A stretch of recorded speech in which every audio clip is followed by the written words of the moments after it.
What's up, guys? This is Brave, and I'm back with another review of Ready to Love. This is Season 7, Episode 9, and the episode is titled, Wife Me Please. Let's jump right into the review. I will be adding in a little bit of last week's review because I forgot to review the episode, but let's go ahead and jump in. So, Tommy meets with the fellas, and he lets them know that they're going to be bringing their best friends around so that they can ask the ladies some questions. All right, perfect. So let's start off with the first group that's going to meet up. And it was Andre, Jeffrey, and Cynthia. So let's get right into the conversation. As we already know, both ladies answered the questions quite well. However, for some reason, Andre has it in his mind that Cynthia, she answered the questions way too good. And I'm like, it's not like she could have predicted what your friend was going to ask. So I don't think that she answered them too perfectly. I just think that she's well-spoken and she knows how she feels and she's going to be honest every time. If it was honestly up to me, I would probably say that Andre, I don't want him with Cynthia. I really don't. And I also feel like he's spooked by her ex.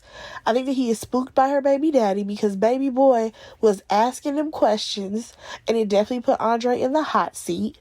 And he couldn't handle it. He could not handle it. And I think that he's trying to figure out a way to lay off of Cynthia and try to focus on Jeffrey because he doesn't want to have to deal with the baby daddy. Even though it doesn't seem like it'll be drama, but I don't think he wants to deal with her ex. Because when you think about Jeffrey's situation, which we learned last week, she ain't got nobody to have conversations with. She ain't got no exes that she can just pop up on you with. According to her, she is mom 24/7. Her kids, they ain't got no daddy because they are not active fathers. So he might be smooth sailing with Jeffrey. And I think that may be a better choice for him anyways. Now let's go ahead and move on to Mark Anthony because his friend Mark ends up coming and he meets up with Mercedes as well as Jeffrey. I said, thank God we are getting Jeffrey out the way because I really do hate her voice. Nonetheless, when it comes to their date, I will say that the friend Mark asked really good questions. And when it comes to the answers though, I feel like you can totally tell that Jeffrey and Mercedes were two different types of women.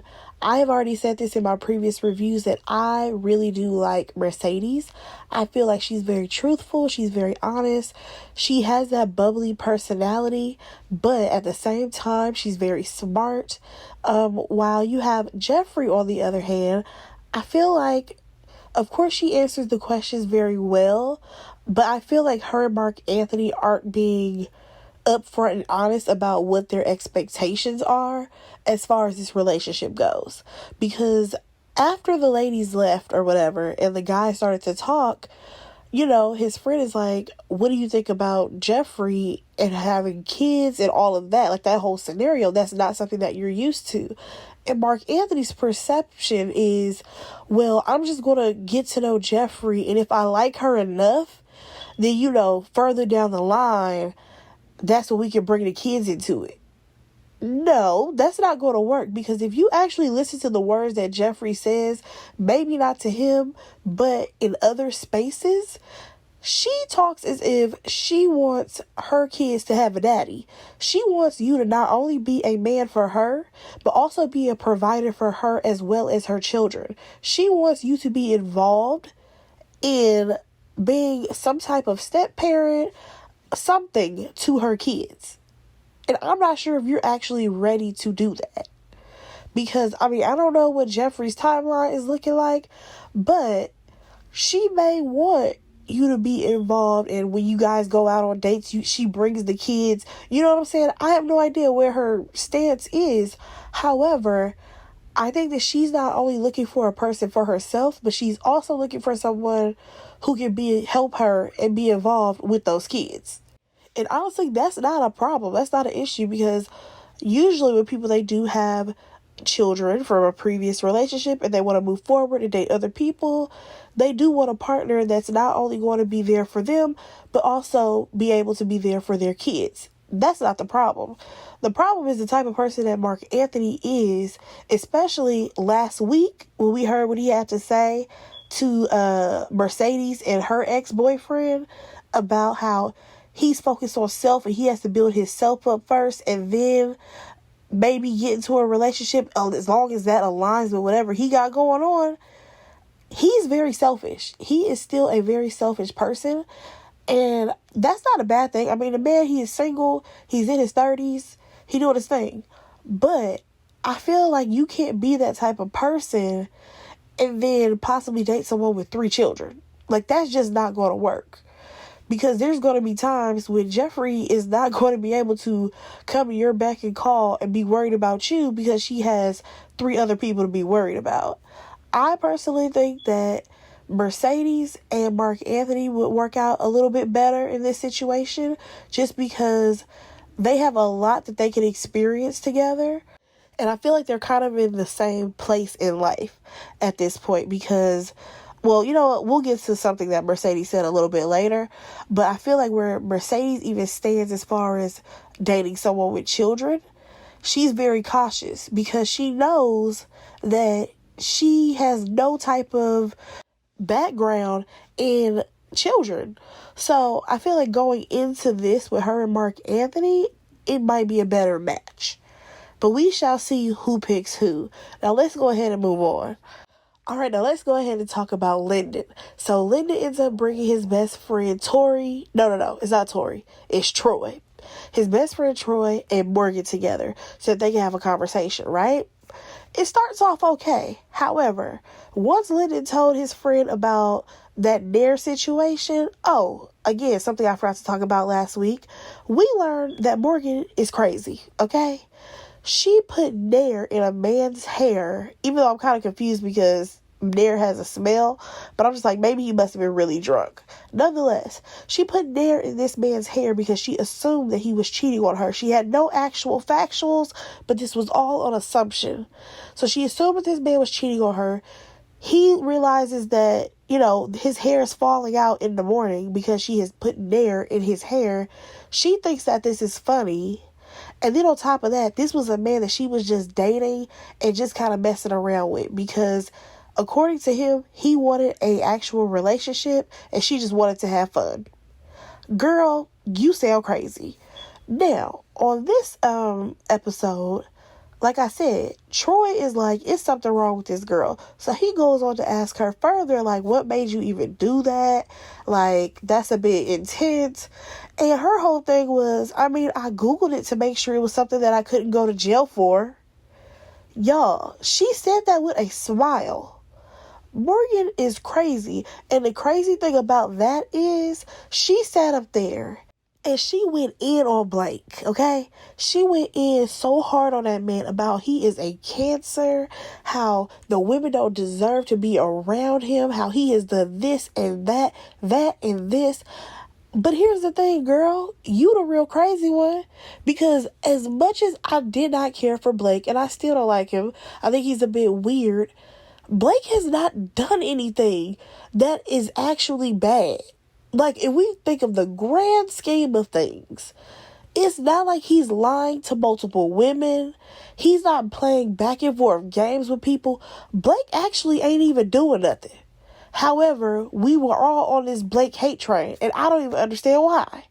Because this entire time, sure, he got into it with Jeffrey, but that was it. Like, that situation been over. But for some reason, everyone is still like, Blake gotta go. Blake gotta go. Now, there's some other people that need to go before him, and one of those people is Morgan. Now, I know she's not a guy, but Morgan is a walking red flag. And after the date, Linda's best friend is like, she is a red flag. Because you see that she thinks that this is funny, that she did this. And she gonna tell Lyndon, oh, don't worry about it. I would never do that to you.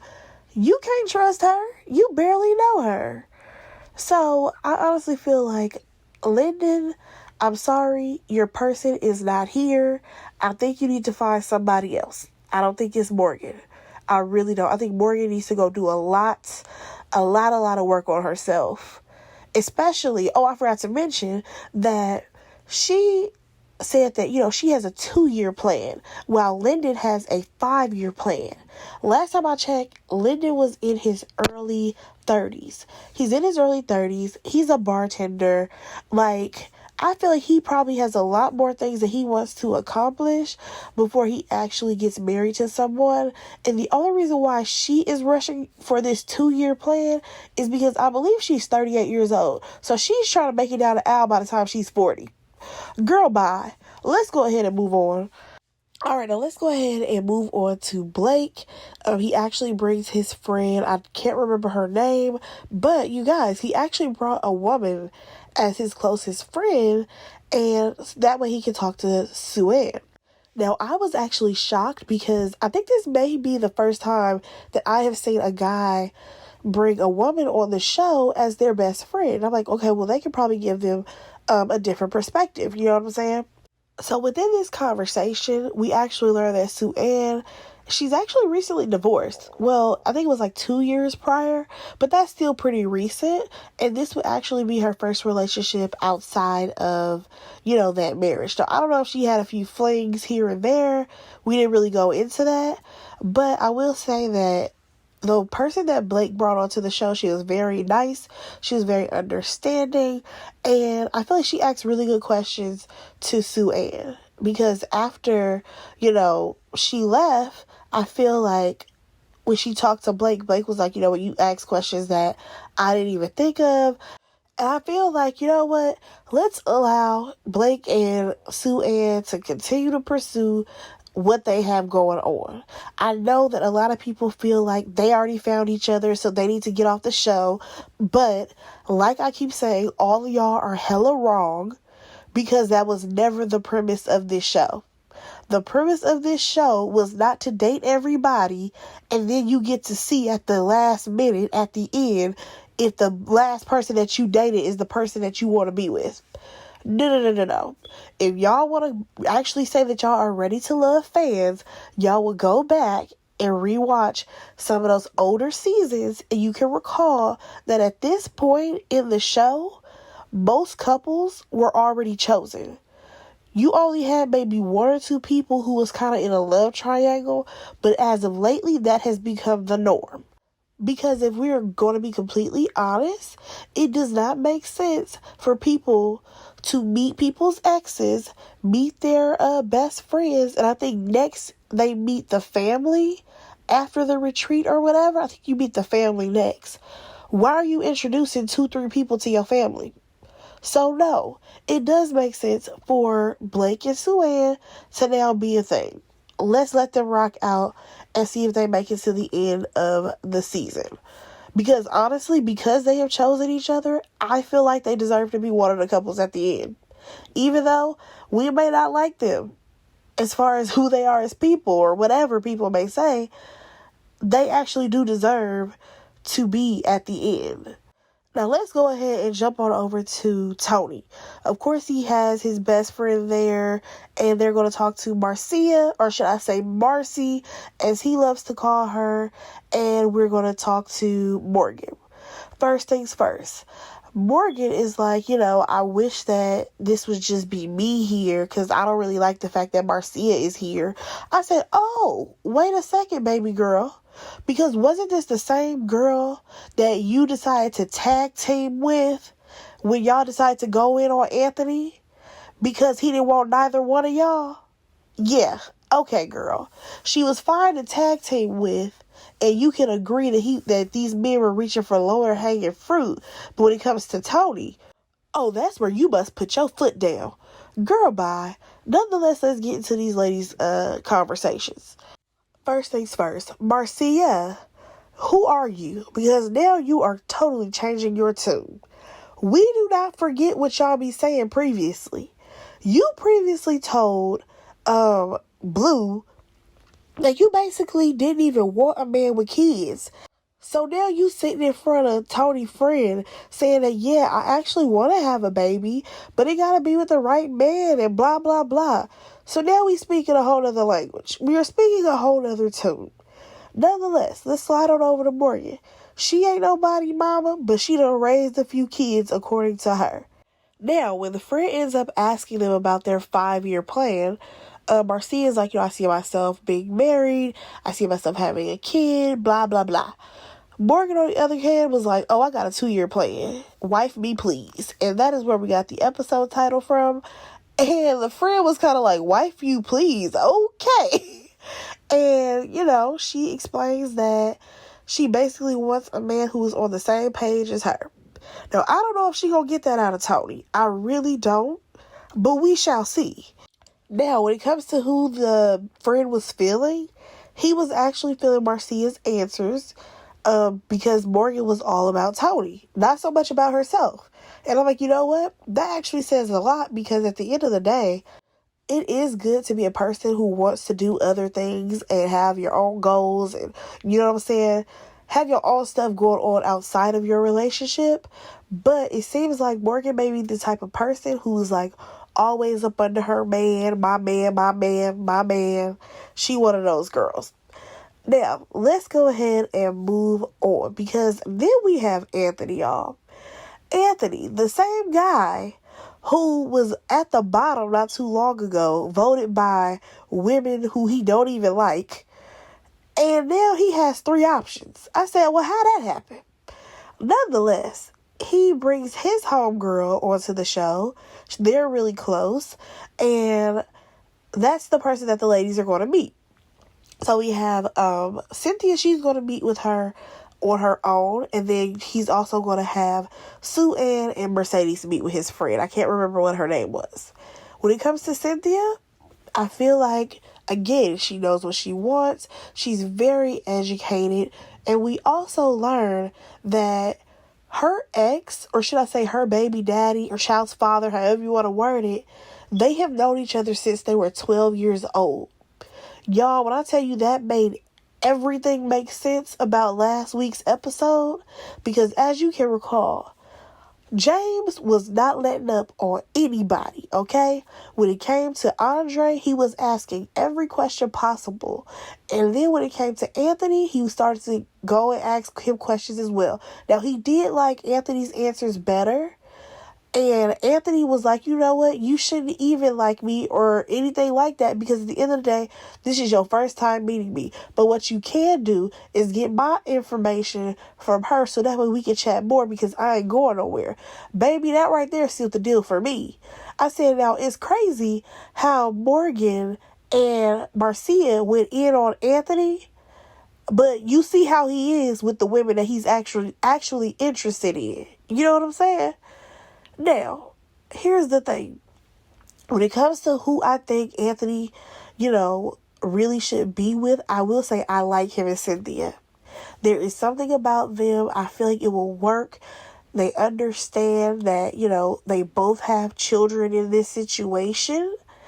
And I feel like they would actually make things work.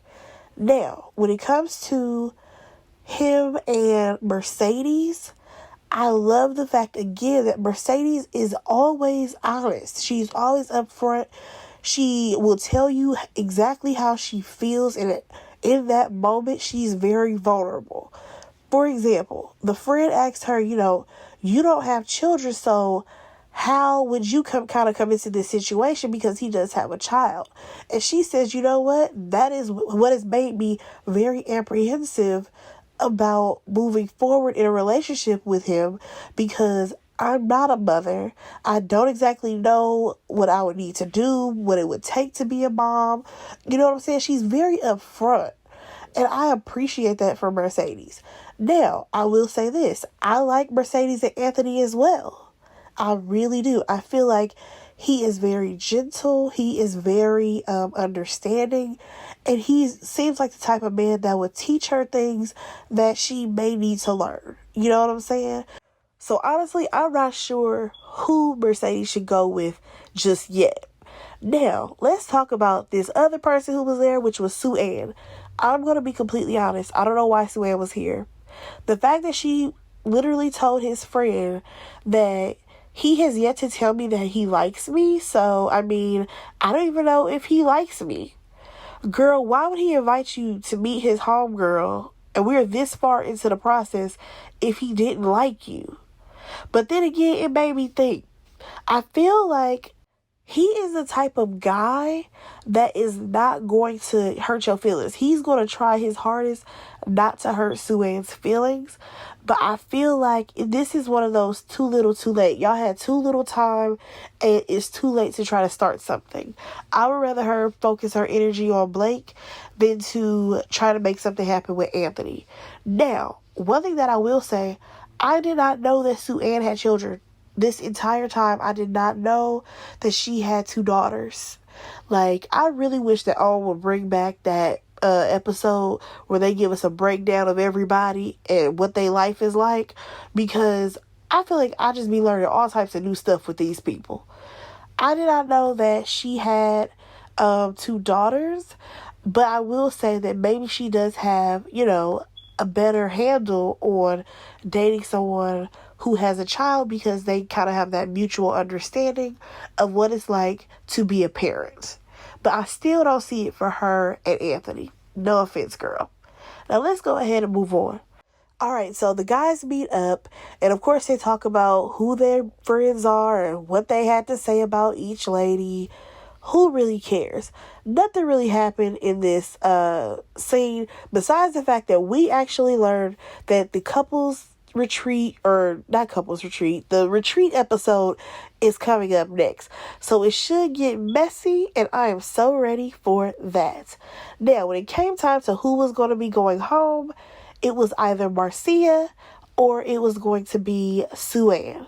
One thing that I want to point out real quick is that Sue-Ann, she needs to go ahead and leave red lipstick alone. I feel like she looks so much better in all these confessionals where she has on either a neutral nude color or just like lip gloss. It looks so much better on her. Nonetheless, when it came time to who went home, Marcia went home. I think it was definitely time. Her person was not here on this show. And hopefully by the time we get to the reunion, she is dating somebody else. Not saying it has to be somebody from the show, but just in her regular life. I hope that she's, thriving and somebody else is out there for her. That was the episode, y'all. I'm going to go ahead and wrap this up. Go ahead and like, comment, and subscribe to my channel. Let me know what y'all thought about the episode, and I'll talk to y'all in the next one. Bye, guys.